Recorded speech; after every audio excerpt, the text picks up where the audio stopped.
নারীর জন্য জান্নাতে যাওয়া খুব সহজ। তার এক পা, নারীর এক পা জান্নাতে এমনি ঢুকে আছে। আর কিছু কাজ করলে, 4টা কাজ করলে বাকি পাটাও জান্নাতে ঢুকায় দিবে কে? বিশ্বনবী বলেছেন 4টা কাজ যদি কোনো নারী ঠিকঠাক মতো এই দুনিয়ার বুকে করতে পারে, আল্লাহ তাআলা 8টা জান্নাতের দরজাই নারীর জন্য খুলে দিবে। 1 নম্বরে বিশ্বনবী বললেন, আল মারআতু ইযা সাল্লাত খামসাহা, কোন নারী যদি 5 ওয়াক্ত সালাত সময় মতো আদায় করে, ওয়া সামাত শাহরাহা, রমজানের রোজাগুলো ঠিকমতো রাখে, আতাআত বালাহা, স্বামীর আনুগত্য করে, ওয়া হাফিজাত ফুরুজাহা, নিজের লজ্জাস্থানের হেফাজত করে। 4টা, কয়টা?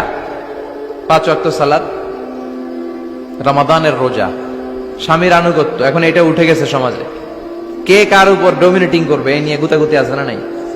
কে বড় হবে, কে মশারি টাঙ্গাবে রাত্রে, কিলাকিলি আছে না নাই? হাজবেন্ডকে তুই টাঙ্গা, স্ত্রী কয় আমনে টাঙ্গান, আছে না নাই? আনুগত্য নাই, ছোট্ট খাট্ট বিষয় নিয়ে কিলাকিলি। এজন্যই ফ্যামিলির মধ্যে শান্তি নাই। আমার বোনেরা, এই যে মহিলা সমাবেশে আসছেন, যাদের বিয়ে হয়েছে, হাজবেন্ড পেয়েছেন, এই হাজবেন্ড আপনার হীরার টুকরা, এটা আপনার জান্নাত। বিশ্বনবী বলেছেন, আল্লাহ ছাড়া কারো পায়ের সামনে যদি সিজদা দেওয়া জায়েজ হতো, সবগুলো নারীকে বলতাম স্বামীর পায়ে সিজদায় লুটিয়ে পড়ো। আল্লাহ ছাড়া যেহেতু কারোর সামনে সিজদা দেয়া যায় না, তাই আমি এটা বলি না। যদি জায়েজ হতো, সব নারীকে বলতাম স্বামীর পায়ে লুটিয়ে পড়ো, স্বামী তোমার জান্নাত। 5 ওয়াক্ত সালাত পড়বেন, রমাদানের রোজা রাখবেন, স্বামীর আনুগত্য করবেন, নিজের লজ্জাস্থানের হেফাজত করবেন, নিজের সতীত্ব, নিজের সম্মানের হেফাজত করবেন। এই 4টা কাজ যদি কোনো নারী দুনিয়ার বুকে করতে পারে, তার জন্য 8টা জান্নাতের দরজা খুলে দিবে কে? আল্লাহ। এজন্য বোনেরা, আপনাদের জন্য ইসলাম পালন করা সহজ।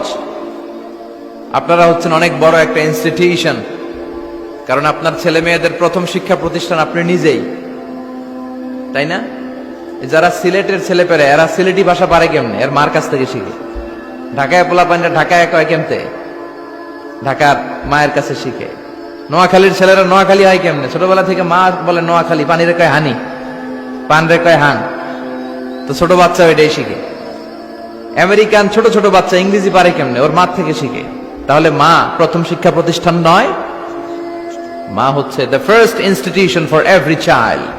পৃথিবীর সব মানব শিশুর জন্য মা হচ্ছে প্রথম শিক্ষা প্রতিষ্ঠান। এজন্য আমি বলি, বাপ ভালো তার বেটা ভালো তাই, মা ভালো তার ঝি, গাই ভালো তার দুধ ভালো রে, দুধ ভালো তার ঘি। বাপ যদি ভালো তো বেটা ভালো, মা ভালো তো ঝি ভালো, দুধ গাই ভালো তো দুধ ভালো, দুধ ভালো তো ঘি ভালো, তাই না? এই নারীদের পেট হচ্ছে খনি, তেলের খনি, গ্যাসের খনি, স্বর্ণের খনির চেয়ে আমি বলি এটা দামি খনি। এই নারী যদি হেজাব মেনটেন করে, কোরআন পড়ে, সুন্নাহ পড়ে, তাহলে এই নারীর পেট থেকে বড় বড় আল্লাহওয়ালা বেরোবে, দেশপ্রেমিক লোক বেরোবে, ভদ্র, সালেহ, শহীদ, নবী, সিদ্দিক এরা বেরিয়েছে, ঠিক কিনা? আর এই একই নারী যদি ইসলাম না মানে, স্বামীর আনুগত্য না করে, সালাত না পড়ে, কোরআন সুন্নাহ না মানে, তাহলে এই পেট থেকে বড় বড় ডাকাত, দুর্নীতিবাজ, দেশের সম্পদ যারা লুণ্ঠন করে, অন্যকে হত্যা করে, জুলুম নির্বিচারে করে, এরকম ডাকাত বেরোবে। এজন্য নারীরা সবচেয়ে বড় সম্পদ। বিশ্বনবী বলেছেন, দুনিয়া কুল্লুহা মাতা ওয়া খায়রু মাতা'আদ দুনিয়া আল মারআতু সালিহা। এই দুনিয়ার সব কিছু হচ্ছে সম্পদ, আর এই সব সম্পদের মধ্যে সবচেয়ে দামি সম্পদ হচ্ছে নেককার নারীরা। তার মানে এই জুরিতে যা তোমরা দেখো সব সম্পদ, আর এই সব সম্পদের মধ্যে দামি সম্পদ এই প্যান্ডেলের ভিতরে যারা আছে, এরা নেককার না? নেককার না হলে ওয়াজ শুনতে আসতো? এই প্যান্ডেলের ভিতরে যে বোনেরা, এরা পৃথিবীর সবচেয়ে দামি সম্পদ। এজন্য নিজেকে চিনেন, নো দাই সেলফ। আপনারা যে কতটা দামি, আপনারা যে কতটা সম্ভাবনাময়ী, এটা একটু বুঝবার চেষ্টা করেন। আবার বিশ্বনবী নারীদেরকে অনেক বিষয়ে সতর্ক করেছেন যে খবরদার এগুলো করো না। নারীদেরকে টাইট ফিটিং জামা পরতে নিষেধ করেছেন। আল কাসিয়াত, আল আরিয়াত, আল মাইলাত, আল মুমিলাত। কিছু কিছু বোনেরা এমন টাইট বোরকা পরে, তার দেহের সব উঁচু নিচু ভাঁজ টের পাওয়া যায়, পুরুষরা আরো বেশি আকৃষ্ট হয়। এই বোনদের ব্যাপারে আমি বলি, বিশ্বনবী বলেছেন, লা ইয়াদখুলনাল জান্নাতা ওয়া লা ইয়াজিদনা রিহাহা। তারা জান্নাতে তো ঢুকবেই না, জান্নাতের ঘ্রাণও এদের নাকে লাগবে না। এখান থেকে জান্নাতে পৌঁছতে আরো 500 বছরের রাস্তা, এত দূরে থাকতেই জান্নাতের ঘ্রাণ আপনার নাকে এসে ধাক্কা দিবে, তারপর ওই নারীরা জান্নাতে ঢুকতে পারবে না। টাইট ফিটিং জামা আছে না নাই? এখন বোরকার মধ্যে অনেক ডিজাইন, ইদানিং এদিকে কিছু ডিজাইন করে পরে, এদিকে করো না, এদিকে করো না, এদিকে করো না, 4টা গম্বুজ বানায় এই জায়গায়, আছে না নাই? এগুলো করে, তো এগুলো করলে তার পর্দার চেয়ে তার সৌন্দর্যের প্রকাশ আরো বেশি হয়ে যায়। এরপরে বিশ্বনবী নিষেধ করেছেন ঝাঁঝালো পারফিউম দিয়ে বেরোতে নিষেধ করেছেন। আমার বোনেরা, নিজেদেরকে ক্লিন রাখবেন, পরিচ্ছন্ন রাখবেন অলওয়েজ। আপনি গায়ে ডিওডোরেন্ট, দুর্গন্ধনাশক পারফিউম দিতে পারেন, তবে সেটা জামার ভেতরে, বাইরে যেন প্রকাশ না পায়। অনেক মহিলা সেজে গুজে বোরকাটা পরে বোরকার উপরে মারে 2টা, আছে না নাই? এই ঝাঁঝালো গন্ধ আশেপাশের যতগুলো পুরুষের নাকে যাবে আপনার প্রতি আকৃষ্ট হবে। বিশ্বনবী নারীদেরকে জানিয়াদের সাথে তুলনা করেছেন, বলেছেন এরা জিনাকারী, এরা পর্দাওয়ালী নয়, এরা বোরকা পরে বেরোলেও লাভ হবে না, এরা জিনাকারিনী, কারণ এরা এদের গায়ের ঝাঁঝালো পারফিউম সুগন্ধ দিয়ে পরপুরুষকে আকৃষ্ট করার চেষ্টা করেছে। এটা একেবারে নিষেধ, এটা করবেন না। তাহলে টাইট ফিটিং বোরকা পরবেন না, ঢিলে ঢালা পরবেন, পাতলা জামা পরবেন না যে জামা দিয়ে আপনার শরীর দেখা যায়। নাম্বার 3, ঝাঁঝালো কোনো পারফিউম গায়ের মধ্যে মাখবেন না।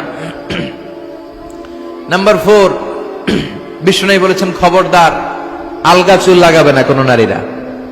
লাগায় অনেকে, জুরিতে এগুলা নাই। অনেক নারীর চুল হয়তো ছোট, সে আলগা চুল লাগায়া সুন্দরী সাজে, বিশ্ব সুন্দরী ঐশ্বরিয়া রায় হইতে চায়, আছে না নাই? না, আল্লাহ যেটা দিয়েছে ওটাতে আপনি সন্তুষ্ট থাকেন, আলগা চুল লাগাবেন না। এরপর বিষ্ণু ব্রু প্লাক করতে নিষেধ করছে। ব্রু প্লাক আছে না? পার্লারে গেলে কিভাবে যেন এদিক দিয়ে ব্রু প্লাক করে একেবারে চিকন করে দেয় এই 2টা। না, এটা নিষেধ। ব্রু প্লাক করতে বিশ্বনবী নিষেধ করেছেন। আমার বোনেরা, আপনারা এটা করবেন না। এরপরে বিশ্বনবী নিষেধ করেছেন তোমরা একে অপরকে লাআনত দিবে না। 2 কারণে নারীরা জাহান্নামে যাবে বেশি। বিশ্বনবী মেরাজ থেকে এসে বললেন, ইয়া মা'আশারান নিসা, ও নারীরা, তাসাদ্দাকনা, তোমরা বেশি বেশি সদকা করো, দান খয়রাত করো। নারীরা বললেন কেন? আমাদের বললেন কেন? বিশ্বনবী বললেন, উরিতু কুন্না আকসারা আহলিন নার, আমি জাহান্নামে দেখেছি পুরুষের চেয়ে নারীরাই বেশি জাহান্নামী হবে। কি কারণে? 2টা কারণ। তাকফুরনাল আশিরা, সবাই না, অধিকাংশ নারীরাই স্বামীর অস্বীকৃতি করে। স্বামী যা দেয় এতে সন্তুষ্ট থাকতে চায় না, আছে না নাই? স্বামীর কি চাকরি, কি ব্যবসা, তার উপার্জন কতটুকু, এটাও আপনার দেখার দরকার, আছে না নাই? এখানেই তো আপনার সবরের বিষয়। জান্নাত তেমনি এমনি আসবে না বোন, আপনাকে সবর করতে হবে। স্বামীর নাশুকরি করবেন না। পাশের বাড়ির ভাবিরা তো এত মোটা নেকলেস কিনা দিছে, তুমি দাও না কেন? এদের ঘরে তো দামি সোফা সেট, আমার ঘরে নাই কেন? এদের তো এটা করে, এদের তো এটা দিছে হাজবেন্ড, আমারে দাও না কেন? এই যে নাশুকরি, এটা তাকে জাহান্নামী বানাবে। 2 নাম্বার, তুকসিরনাল লা'না, তোমরা একে অপরের উপর লানত দাও। নারীরা রেগে গেলেই একজন আরেকজনের লানত দেয়। হেতুর উপরে আল্লাহর ঠেড়া হইতো, হেতুর উপরে আল্লাহর গজব হইতো, মানে তার উপর আল্লাহর গজব পড়ুক। এভাবে ঝগড়া লাগলে এক মহিলা আরেক মহিলাকে লানত দেয়। জুরির বোনেরা অবশ্য এগুলো দেয়টাই না, মাঝে মাঝে দেয়। আচ্ছা, তো এগুলো করা যাবে না। স্বামীর নাশুকরি করা যাবে না, এরপর লানত দেয়া যাবে না। এই যে বিশ্বনবী যেগুলো নিষেধ করলেন, এগুলো থেকে যদি আমরা বেঁচে থাকি, আর যে 4টা কাজের কথা বললেন, এগুলো যদি আমরা করি, তাহলে জান্নাতে যাওয়ার পথকে আমাদের জন্য সহজ করে দিবে কে? আমি সব সময় নারীদেরকে 6 জন নারীর জীবনী পড়তে বলি, আপনারাও পড়বেন, বাজার থেকে কিনবেন। আসিয়ার জীবনী, আসিয়া ইমরাতু ফেরাউন, ফেরাউনের বউয়ের নাম হক্কা, নাম খিতা আসিয়া। এই আসিয়ার জীবনীটা প্রত্যেক নারীর জন্য পড়া ফরজ। কিভাবে তিনি ঈমান বাঁচিয়েছেন আপনি দেখবেন। এরপরে মারিয়ামের জীবনী পড়া ফরজ। মারিয়াম আলাইহিস সালাম কিভাবে তিনি ইবাদতে মশগুল ছিলেন, 2 জন গেল। 3 নাম্বার, বিশ্বনবীর প্রথম স্ত্রী খাদিজা আল কুবরা তাহেরা। পতি ভক্তি কারে বলে, স্বামী ভক্তি কাকে বলে, আপনি দেখতে পাবেন ওনার জীবনীতে। 4 নম্বরে, বিশ্বনবীর একমাত্র কুমারী স্ত্রী আয়েশা রাদিয়াল্লাহু তাআলা আনহা কিভাবে জ্ঞানার্জন করতে হয় 2220টা হাদিস তিনি বর্ণনা করেছেন। নারীদের মধ্যে সবচেয়ে বেশি হাদিসের বর্ণনাকারী। ফ্যামিলির হাদিসগুলো বর্ণনার জন্য আল্লাহ তাআলা মা আয়েশাকে বিশ্বনবীর ঘরে ট্যাপ রেকর্ডার হিসেবে পাঠিয়েছিলেন। বিষ্ণুবী যা বলতেন সব মুখস্থ করে নারীদের কাছে ওয়াজ করে ছড়াইয়া দিত। কি নারী ছিল! মা আয়েশার জীবনী পড়তে হবে। সব শেষে বিশ্বনবীর কলিজার টুকরা নয়নের পুটলি ফাতেমাতুল আজ-জাহরা, ফাতেমাতুজ জাহরার জীবনী পড়তে হবে। তার জীবনী থেকে আপনি পাবেন কিভাবে পর্দা করতে হয়। উনি মরার আগে আলীকে বলে গেলেন, আলী, জীবদ্দশায় আমারে কেউ দেখে নাই, নবীর মেয়ে মোটা না চিকন, লম্বা না খাটো। মরার পরেও বেশি মানুষে জানাজায় আসতে বলো না, রাত্রিবেলা অল্প কয়েকজন লোককে নিয়ে জানাজা দিয়ে আমার কবর দিয়ে দিও। কেমন করে আপনি নিজেকে সেভ করবেন, এই শিক্ষা মাপ সাইয়েদাতুনা ফাতেমাতুজ জোহরার জীবনীতে আছে না নাই? তাহলে এই কয়েকজন নারীর জীবনী পড়তে হবে। আর যে চারটা কথা বিষ্ণু বলেছেন এগুলোর উপর আমল করতে হবে। তাহলে আমাদের নারীদেরকেও জান্নাতি বানাবে কে? আল্লাহ। তুমি আমাদের মাদেরকে, বোনদেরকে, আমাদের নারীদেরকে তুমি খাদিজাতুল কুবরার মতো কবুল করো, আয়েশা সিদ্দিকার মতো মহিয়সী নারী হিসেবে কবুল করো, ফাতেমাতুজ জাহরার মতো এরকম পর্দানিশীল নারী হিসেবে কবুল করো। আল্লাহ তাআলা আমাদের সবাইকে কথাগুলো বুঝার ও আমল করার তৌফিক দান করুক। আমরা পড়ি আমিন। আপনারা সবাই ভালো থাকবেন, সুস্থ থাকবেন, সুন্দর থাকবেন।